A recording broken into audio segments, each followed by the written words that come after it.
Hello everybody, welcome to lecture 18, which is the second lecture of week 9. So we're talking about eigenvectors and diagonalizability of matrices and diagonal representations of linear transformations. And our starting point today is just the main theorem from lecture 17, which is the statement that eigenvectors of a matrix that correspond to different eigenvalues are linearly independent. So our statement was, we have some matrix n by n, and we have k eigenvectors of A, which correspond to k different eigenvalues. So each of these vectors, v1 through vk, has the property that the product AVI is equal to some scalar multiple of vi. So each of these vectors is mapped by left multiplication by A to a scalar multiple of itself. And the other stipulation is that for each of these k vectors, those scalars are different. So AV1 is lambda 1 v1, AV2 is lambda 1, lambda 2 v2, and so on, and lambda 1, lambda 2, etc. are all different. Then the conclusion is that v1 through vk forms a linearly independent subset of Fn, of column vectors of length n. So the statement in sort of summarized form is that eigenvectors corresponding to different eigenvalues are linearly independent. That's something that's really worth remembering and having a very good understanding of. Two consequences of this theorem that I wanted to highlight. The first one we saw last time. The second one is very closely related, but we didn't actually see it last time. So the first corollary is that every n by n matrix can have at most n distinct eigenvalues in F, because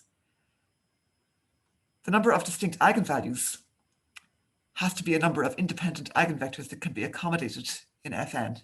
And the greatest size of a linearly independent set in Fn is n. So there's no way you could have more than n distinct eigenvalues. They would have to have more than n linearly independent eigenvectors in a space of dimension n. Okay. And the second corollary is that if you have a matrix that does have n distinct eigenvalues, an n by n matrix with n distinct eigenvalues, which is the greatest number it possibly could have, then that matrix is diagonalizable, because a set of n eigenvectors corresponding to the n distinct eigenvalues will automatically be linearly independent by the theorem. So it'll be a basis of Fn. So we'll have a basis consisting of eigenvectors of A, which is exactly what it means for A to be diagonalizable. So a matrix P that does the job of P inverse AP being diagonal then would be a matrix whose columns are n linearly independent eigenvectors of A. So any matrix that does have n distinct eigenvalues is diagonalizable. If a matrix has fewer than n distinct eigenvalues, then we have not answered the question of whether it's diagonalizable or not. And the answer to that question is sometimes it is, and sometimes it isn't. And we will see examples of both types. Okay, so just to, sorry, that's the conclusion of, so just a note about the case where a matrix is not diagonalizable. There are two examples here that I'd just like to spend a few minutes highlighting, just to kind of explore the situation of why and how a matrix could fail to be diagonalizable. And our two examples are of a different type. The first one is the matrix which has zeros on the mid-diagonal and -1 and 1 respectively on the two off-diagonal positions. And the assertion about that matrix is that it's not diagonalizable in 2 by 2 matrices over the real numbers, but that if we consider its entries to live in the bigger field of complex numbers, then in that context, it is diagonalizable. So the point here with that example is to sort of observe that it's possible that a matrix could fail to be diagonalizable over some field where its entries live, but could become diagonalizable if we allow its entries to be considered to live in a bigger field. That's something that we'll look at. And then the second example is, again, a small 2 by 2 matrix with sort of nice entries, 1, 1, 0, 1, upper triangular. And the assertion about that one is it's not diagonalizable no matter where we consider its entries to live. So we're going to have a look at these two examples separately. Okay, so for this example of a 2 by 2 matrix A, just thinking about this as a linear transformation, we can get a geometric idea of what it does. So A is a linear transformation, which takes the first standard basis vector E1 or 1, 0, and maps it to the vector whose entries are whose coordinates, the standard basis, are the entries of the first column of A, which is 0, 1. So here's 0, 1, which happens to be the second standard basis vector. And this transformation A, defined as left multiplication by A, takes E1 to E2. And what it does to E2 is takes it to -1, 0. So E2 moves to -1, 0. So this transformation, in fact, described by A, takes 1, 0, rotates it around through 1/4 of a full turn to 0, 1, and takes 0, 1 and also rotates it round through 1/4 of a turn to -1, 0. So A, in fact, is the matrix of rotation through through 90 degrees in a counterclockwise direction, or through pi over 2 if you prefer that, but let's just write it that way. So it just rotates everything through 1/4 of a full turn in a counterclockwise direction about the origin. So that's what A does as a linear transformation of R2. And when we think of it that way, if we were to have an eigenvector of A, if some vector like this were to be an eigenvector of this matrix, like this red one, let's just say we took an eigenvector of, of length 1, so that its terminating point was on the unit circle. If this red vector was to be an eigenvector of A, then its image under the transformation that rotates everything through 90 degrees would have to be on this red line. It would have to take that arrow and rotate it either, its image would have to, again, be either pointing in the same direction or the opposite direction along the same line. That's what it would mean to be an eigenvector. The line through that point would have to, through that vector, the entire line would have to be fixed, preserved by this rotation through 90 degrees. But one observation we can make is that this rotation through 90 degrees does not fix any line through the origin.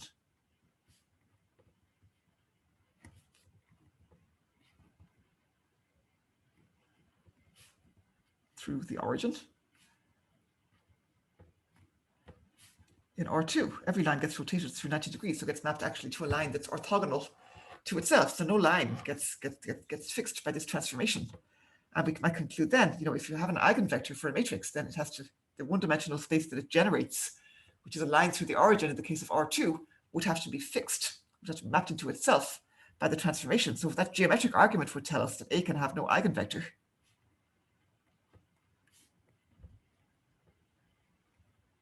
in R2, that's the geometric observation that can kind of make that argument for us. If you prefer an algebraic argument, so to reach the same conclusion, I mean, certainly if A has no eigenvector in R2, then R2 certainly doesn't have a basis consisting of eigenvectors of A, so A is definitely not diagonalizable over R in that case. Alternatively, suppose we want to take an algebraic approach to showing that this matrix has no eigenvector in R2, well, what we would be looking for would be a vector with entries xy, not both 0, with the property that multiplying it by this matrix A would have the same effect on it as multiplying it by some scalar, lambda. Okay, that would mean, just doing the multiplication here on the left, the entries of that matrix vector product are minus y in the first entry and x in the second entry.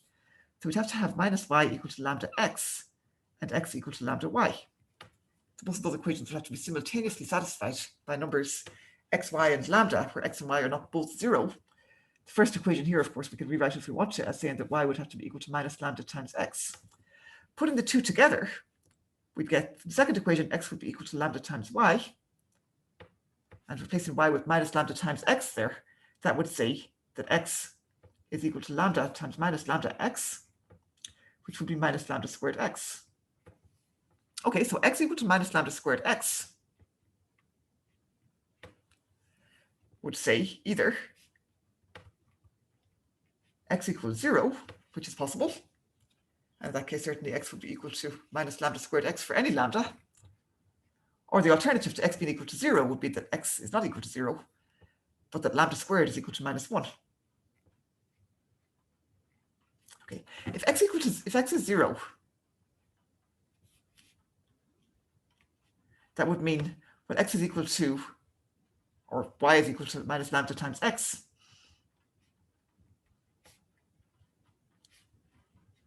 so no matter what lambda is, if x equals 0, then y equals 0.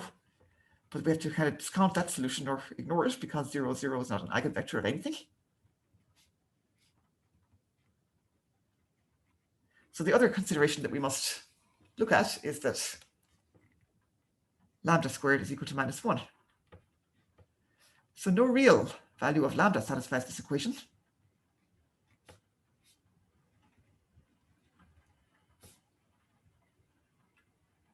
So this verifies our conclusion from the geometric viewpoint that there are no real eigenvalues or eigenvectors with real entries of this matrix. But we could sort of say we'd push on anyway and say, well, no real value of lambda satisfies that equation, but there are complex numbers that do. So if we consider the possibility of complex eigenvectors, we could actually get somewhere. So in this field of complex numbers,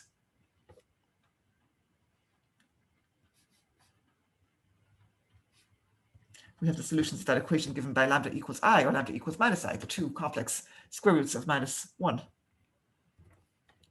If we put lambda equal to I, then we could say that 0 minus 1, 1, 0.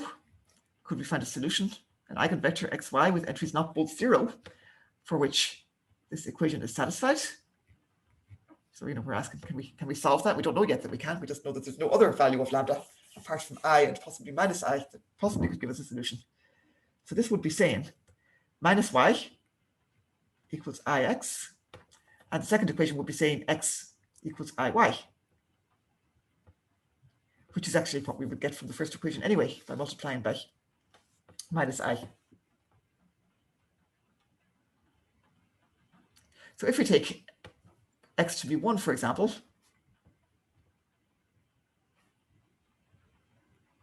and then we'd have minus y equals I, so y equals minus I, and we get the eigenvector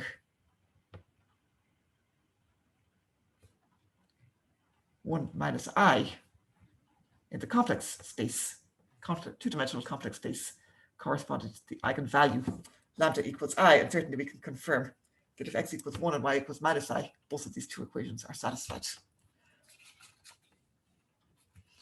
For lambda equal to minus I, same story, but our equations turn out to be minus y equals minus ix in the first instance, and x equals minus iy in the second. So y equals ix. If we take x to be 1, we get y equal to I, and that's an eigenvector satisfying these two equations with y equals I and x equals 1. Okay, those two eigenvectors, 1 minus I, 1i, they are not scalar multiples of each other. The first entries are equal and the second entries are not, so they're not scalar multiples of each other. So they are linearly independent elements of complex two-dimensional space. And our conclusion there is that these two vectors do form a basis of complex two-dimensional space. And so we can conclude that P inverse times 0 minus 1, 1, 0 times P is the complex diagonal matrix whose entries on the main diagonal are I and minus I, where P is the matrix whose columns are those two eigenvectors corresponding respectively to I and to minus I. So the conclusion is that this matrix A that we started with, here it is, even though it is not diagonalizable over the real numbers, it is diagonalizable if we consider its entries to live in the field of complex numbers. In that case, its eigenvalues are the complex solutions of the equation x squared plus 1 equals 0, which are plus and minus this complex square roots of minus 1.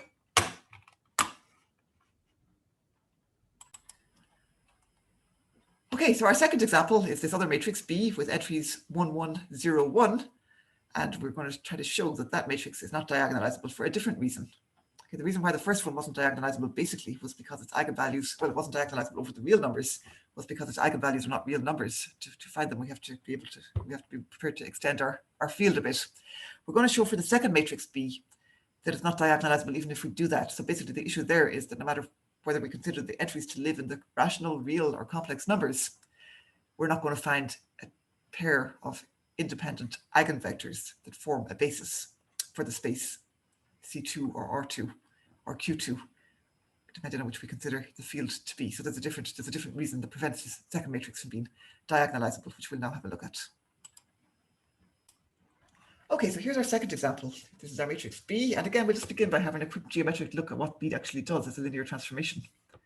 So what B does to the first basis vector, the first standard basis vector in R2, which is E2, is it just sends it to the vector whose entries are the first, whose coordinates are the first column of B, and that is 1, 0 itself.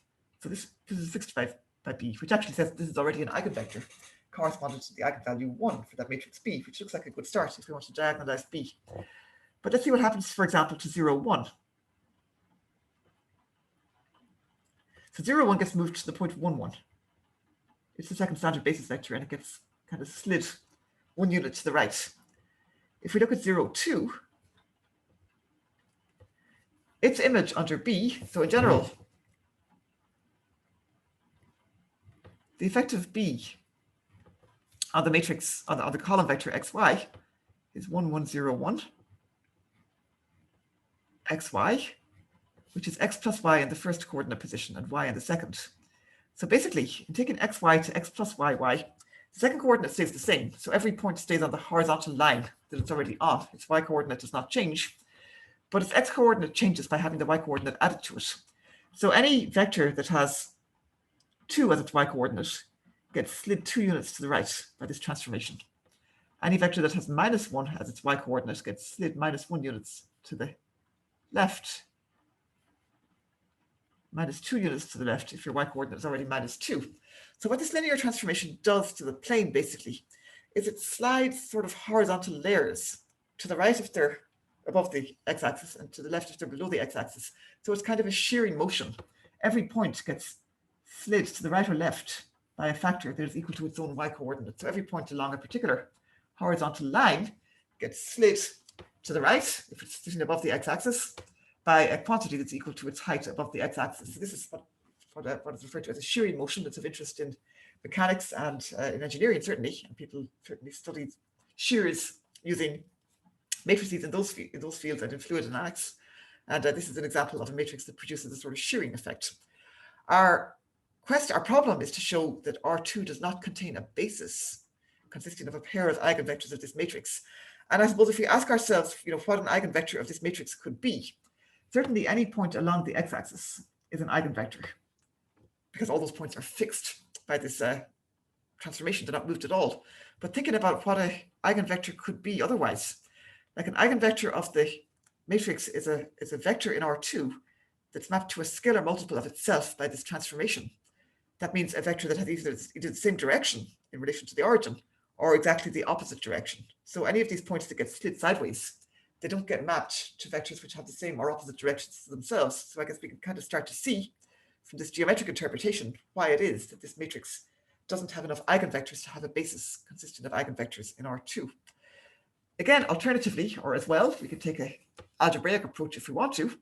We can ask ourselves, if we have a vector 0, 1, with its entries not both, vector xy, entries not both 0, with the property that multiplying it on the left by b is the same as multiplying it on the left by some scalar lambda, then what we're saying is that x plus y, which is the first coordinate of this matrix vector product, to be equal to lambda x, which is the first coordinate of this scalar vector product.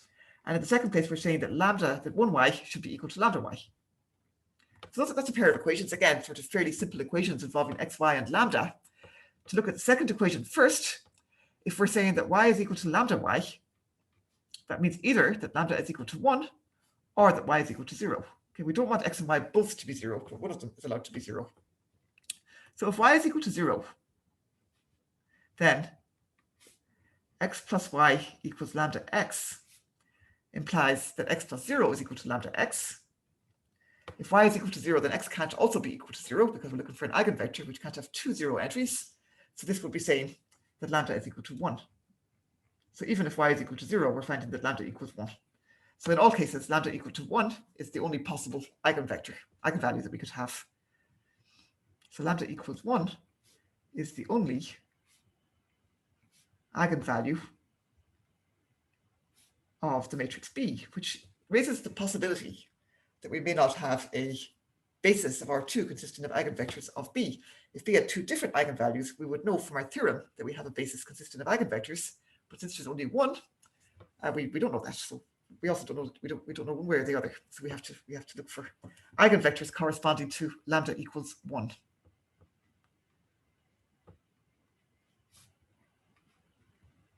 Okay, so an eigenvector for lambda equals 1, which is the only kind of eigenvector we could possibly have because there are no other eigenvalues. It's a vector with entries xy for which multiplying xy on the left by b is the same as multiplying it by 1, which means that x plus y in the first entry is equal to x, and y in the second entry is equal to y. So the second equation doesn't really say anything, but the first equation says y is equal to 0. So y is equal to 0, x can be anything. So every vector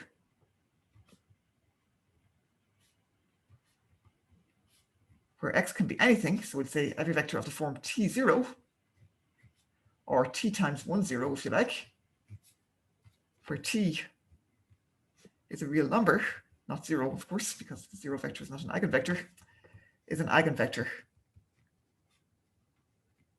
of B. But these are the only eigenvectors of B. They're all scalar multiples of each other.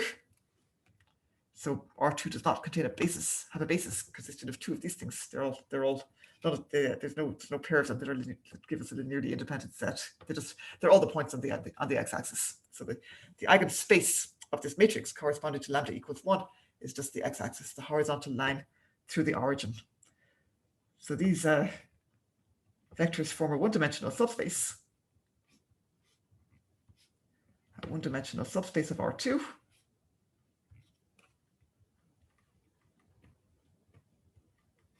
They're the only eigenvectors of B.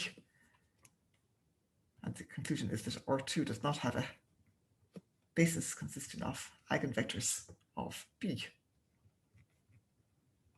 Either just C2, no matter what field we're working over, we're in the same situation. The only eigenvalue is 1, and there's only a one-dimensional space of eigenvectors corresponding to that eigenvalue.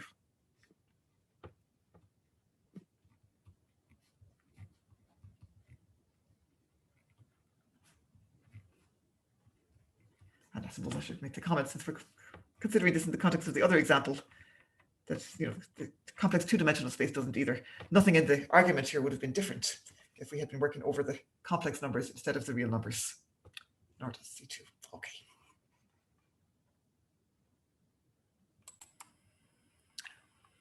Okay, so those two examples show us, hopefully, what can happen to make a matrix fail to be diagonalizable. And the second one is sort of more fundamental than the first one, because it's an example of a matrix which is not diagonalizable anywhere. The issue is not that we don't have eigenvalues in our field here, but that we do have, B only has one eigenvalue, and it only has a one-dimensional space of eigenvectors corresponding to that. So it's an example where the theorem is not enough to give us a basis consisting of eigenvectors. We don't have two distinct eigenvalues. So the theorem doesn't tell us we have a basis of eigenvectors. Okay, that's the conclusion of section 3.4. So just a quick glance at sort of learning outcomes there. What have we done? What are we doing? We're involved in quite a detailed development of theory, which is all important stuff in linear algebra and its applications. So what we should be able to do after this section is to be able to define a linear transformation, an eigenvector of a linear transformation or of a square matrix, to explain what that means and to recognize one if we see it. We should be aware of the theorem that eigenvectors corresponding to different eigenvalues are linearly independent, and of the two consequences, that it means an n by n matrix can have at most n distinct eigenvalues, and that any matrix that does have n distinct eigenvalues is diagonalizable, because the n eigenvectors corresponding to those will be a basis and will give us a diagonalization of our matrix. Okay, on to section 3.5, where we are going to tackle the question of, given a matrix, how do you actually go about trying to find its eigenvectors and eigenvalues? And we had a look at those last two examples, which certainly give us some progress in this direction, but maybe we haven't quite got a method yet that will apply to matrices of any size, which we are not entirely going to have anyway, but we'll see what we can do. Okay, so the problem here is, here's a 2 by 2 matrix A. The problem is to find a matrix P for which P inverse AP is diagonal. And to answer that question, we need to find two linearly independent eigenvectors of A, which would be the columns of P. How do we go about it? Well, an eigenvector of A would be a solution, a vector xy, not both 0, which would be a solution of this setup. That multiplying it on the left by A would be the same as multiplying it by some as yet unknown scalar lambda. Okay, we can resolve that into two equations instead of one matrix equation. We'd be saying that 2x plus 2y equals lambda x, x plus 3y would be equal to lambda y, just looking at the two entries on both sides of this matrix equation. And the first of those, if we pull everything over to the right-hand side, tells us that 0 is lambda minus 2 times x minus 2 times y. And the second equation tells us 0 is lambda minus 3 times y minus x. Again, remember, we're looking for solutions x and y to this system, where lambda has some value, and where x and y are not both 0. So certainly, like taking x and y to be 0 would always satisfy this pair of equations, but we're not interested in that solution. We're interested in the possible existence of other ones. So rewriting this again in the form of a matrix equation, we've got variables x and y. We're now kind of regarding lambda minus 2 and lambda minus 3 as being coefficients of x and y, rather than lambda being kind of an additional variable in its own right. And if we do that, it allows us to write the equation again as a matrix equation.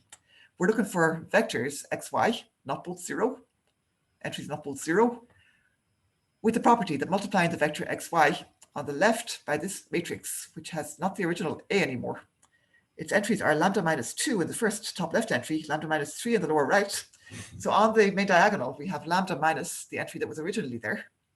And in the off-diagonal positions, we have -2 and -1. So we've got the negatives of the entries that were originally in those positions in A. We want xy to be in the right kernel of this 2 by 2 matrix. And of course, that system that this is now kind of a system of equations in x and y that we potentially have the machinery to solve, apart from the fact that we don't know what lambda is. But this system always has the solution x and y both equal to 0. And it can have other solutions only if this coefficient matrix is not invertible. Okay? If the coefficient matrix is invertible, then every system with that coefficient matrix will have a unique solution.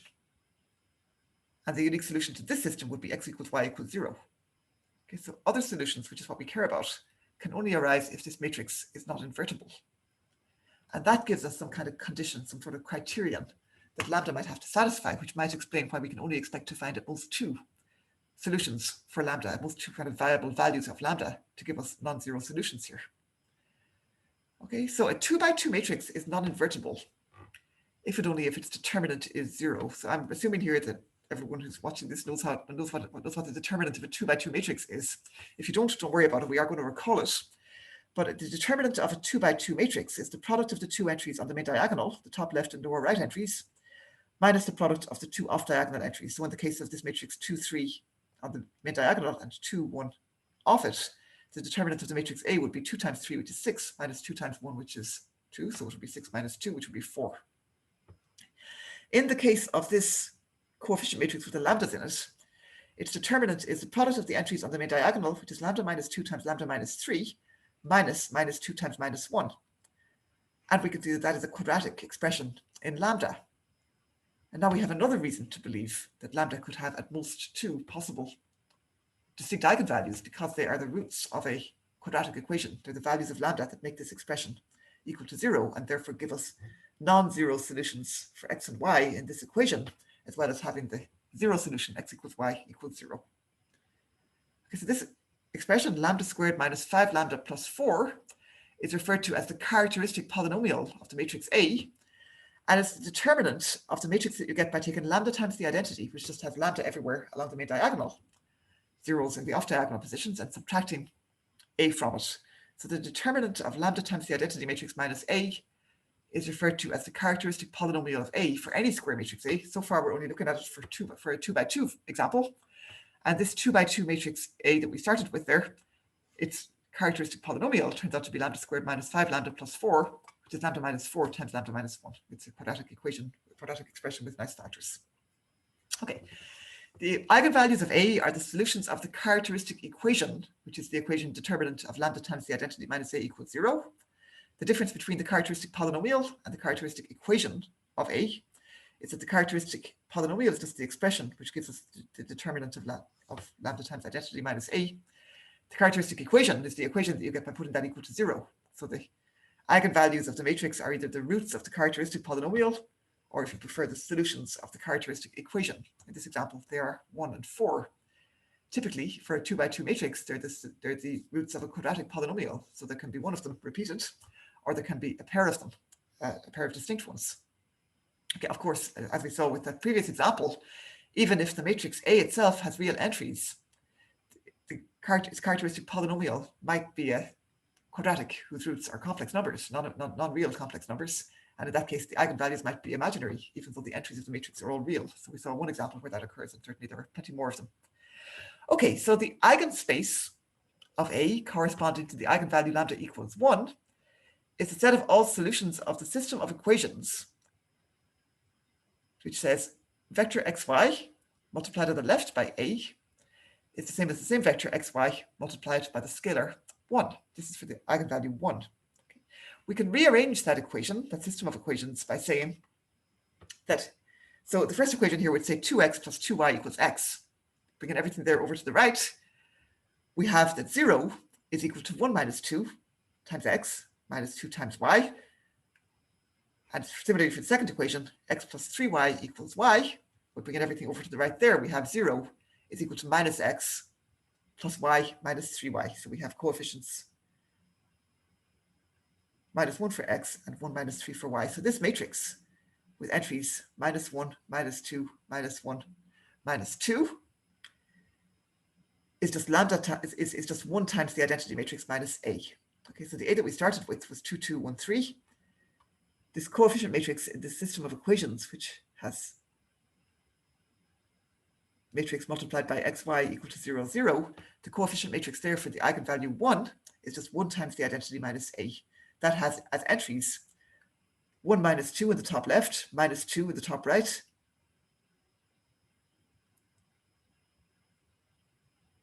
0 minus 1 in the lower left, and 1 minus 3, which is minus 2. Apologies, in the bottom right. The minus 1 here should be a minus 2. I'll correct that in the slides. Okay. This should be a minus 2, which means we can see that this matrix has the same row repeated twice, so it doesn't have full rank. It's not an invertible matrix.